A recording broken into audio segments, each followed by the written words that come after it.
Bismillahirrahmanirrahim. Assalamualaikum warahmatullahi wabarakatuh. Alhamdulillahirabbil alamin. Pada hari ini kita insyaallah akan melaksanakan perkuliahan meskipun online. Mudah-mudahan tidak mengurangi semangat teman-teman untuk terus mencari ilmu.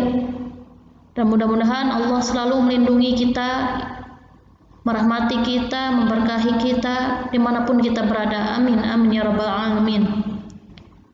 Teman-teman mahasiswa Akidah Filsafat Islam, ini adalah pertemuan pertama dengan saya ya. Hari ini insyaallah akan saya jelaskan tentang kontrak perkuliahan dan rencana pembelajaran semester atau RPS. Namun sebelum saya jelaskan mengenai kontrak perkuliahan dan RPS, mari kita awali perkuliahan hari ini dengan membaca basmalah. Bismillahirrahmanirrahim. Teman-teman yang saya cintai dimanapun teman-teman berada, perkenalkan nama saya Meta Malihatul Maslahat. Saya biasa dipanggil di YN Kudus itu Ibu Meta ya. Saya aslinya dari Cirebon, Jawa Barat ya. Mungkin teman-teman ada yang dari Jawa Barat ya. Nah, itu saya dari Cirebon ya, kota wali juga sama ya, seperti Kudus ya.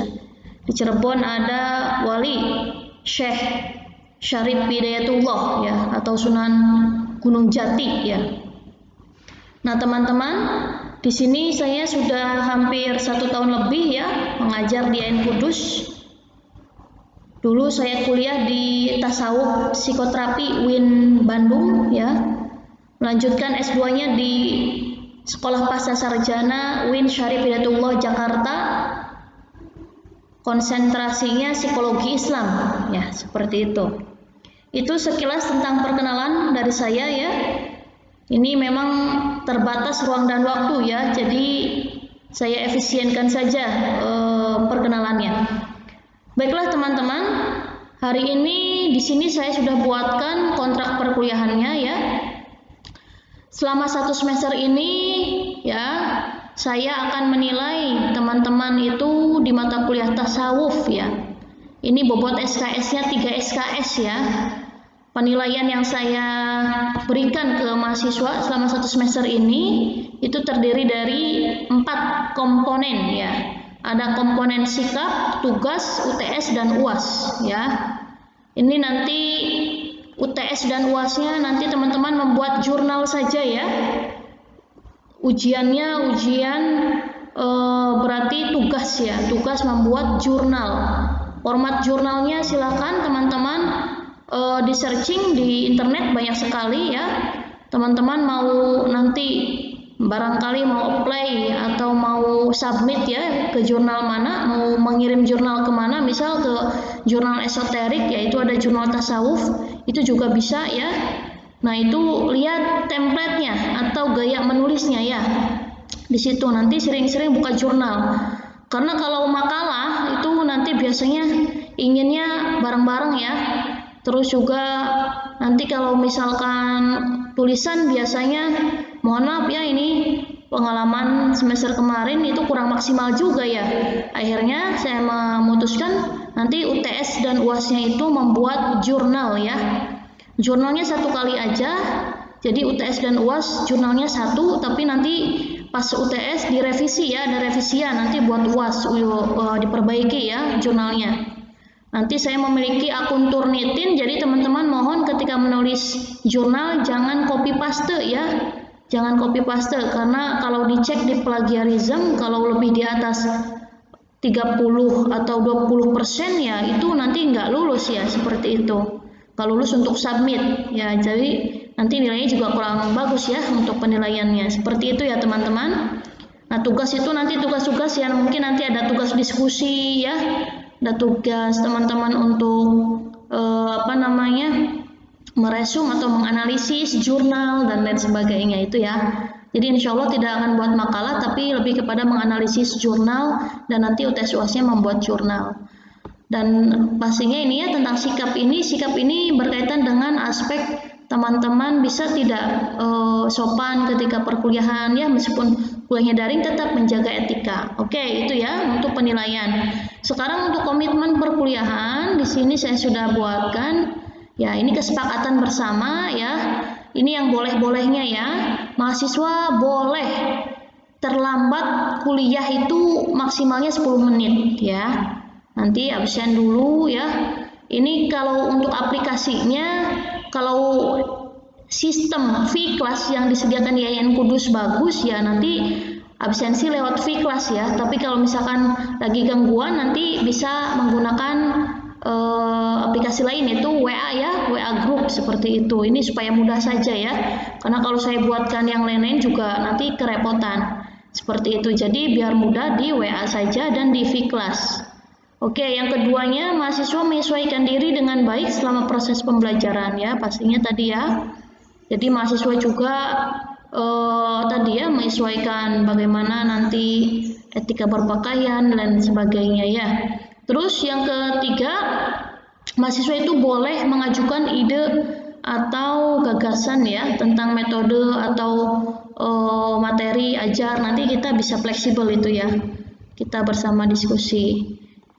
Nah tadi yang terakhir itu mahasiswa boleh izin selama 1 semester ini ya, maksimalnya 3 kali ya boleh izin, tapi harus tertulis izinnya ya, harus ada keterangan dari dokter ya kalau sakit.